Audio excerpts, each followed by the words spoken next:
ये आकाशवाणी लखनऊ है। अब आप शाइस्ता बानो से इलाकाई खबरें सुनिए।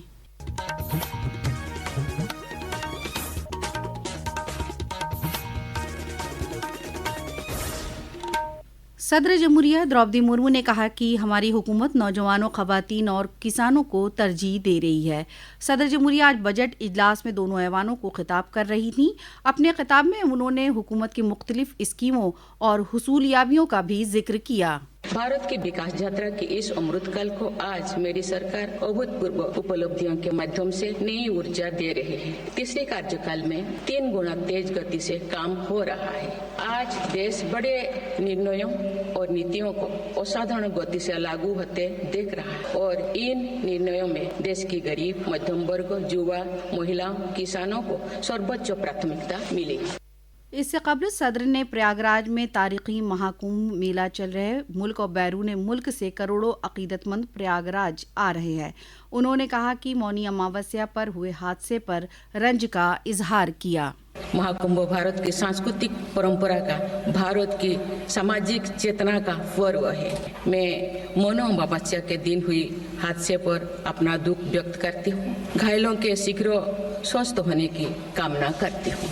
आज वज़ीर मालियात निर्मला सीतारमन ऐवान में इक़्तिसादी जायजा और कल बजट पेश करेंगी। वज़ीर आज़म नरेंद्र मोदी ने कहा है कि अवाम ने उन्हें तीसरी मरतबा मुल्क की जिम्मेदारी सौंपी और आइंदा बजट इस मुद्दतकार का पहला बजट होगा। वज़ीर आज़म बजट इजलास शुरू होने से कबल मीडिया से एक खिताब कर रहे थे। उन्होंने यकीन जाहिर किया कि साल 2047 में जब भारत अपनी आज़ादी के 100 साल मुकम्मल करेगा तब मुल्क विकसित भारत के अपने अहद को मुकम्मल करेगा और इसके लिए सरकार मिशन मोड पर काम कर रही है।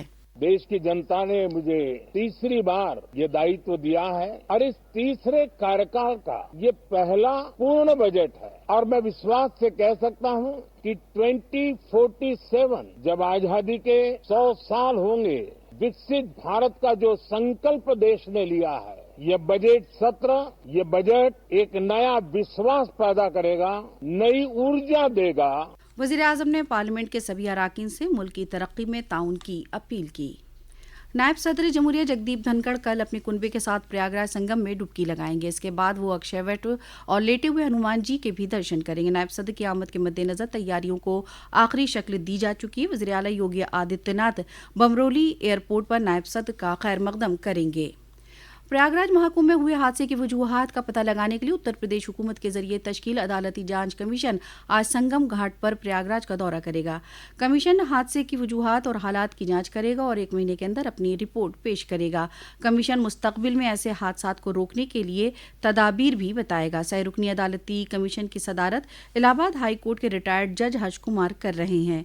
इससे कबल कल चीफ सेक्रेटरी मनोज कुमार सिंह और डीजीपी प्रशांत कुमार ने संगम घाट का दौरा किया और जाए वक़ू का मुआयना किया। उन्होंने तहफ़्फ़ुज़ इंतजाम का जायजा भी लिया और स्वरूप रानी नेहरू अस्पताल पहुंचकर हादसे में जख्मियों की अहवाल पुरसी की।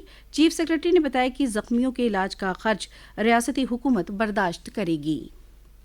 प्रयागराज में चल रहे महाकुंभ मेले में मौनी अमावस्या का स्नान खत्म हो जाने के बाद शहर में गाड़ियों के दाखिले को लेकर लगाए गए डाइवर्जन को खत्म कर दिया गया है। प्रयागराज के जिला मजिस्ट्रेट रविंद्र कुमार मंदार ने मीडिया खबरों की तरदीद की, जिसमें कहा गया है कि रूट तब्दील करने की वजह से गाड़ियों के दाखिले पर पाबंदी आयद थी। उन्होंने बताया कि सिर्फ 2 और 3 फरवरी को गाड़ियों के दाखिले पर पाबंदी रहेगी। मेला इलाके में नो व्हीकल जोन का निज़ाम 4 फरवरी तक जारी रहेगा। इस दौरान सिर्फ ज़रूरी खिदमात वाली गाड़ियों को ही मेला हलके में दाखिले की इजाजत होगी। दरियासना महाकुंभ मेला इंतजामिया ने बसंत पंचमी स्नान की तैयारियां शुरू कर दी। इसके लिए तहफ़्फ़ुज़ इंतजाम को और भी बेहतर बनाया जा रहा है। प्रयागराज के डीआईजी महाकुंभ वैभव कृष्ण ने बताया कि बसंत पंचमी में भी वीआईपी मूवमेंट की इजाजत नहीं होगी। वाराणसी में अकीदतमंदों की बढ़ती तादाद के मद्देनजर दशाश्वमेध घाट पर मशहूर मां गंगा की आरती करने वाले इदारे ने 5 फरवरी तक गंगा आरती में अकीदतमंदों से न आने की अपील की है। इदारे ने कहा है कि वाराणसी में मुसलसल अकीदतमंदों की तादाद में इजाफे के मद्देनजर अभी कुछ दिन ऑनलाइन ही आरती में शामिल हों, गंगा आरती में शामिल ना हो। 5 फरवरी तक गंगा आरती मुलतवी रहेगी। इसी के साथ आकाशवाणी लखनऊ से इलाकाई खबरें खत्म हुई। अगला बुलेटिन दोपहर 2 बजे FM पर नश्र किया जाएगा।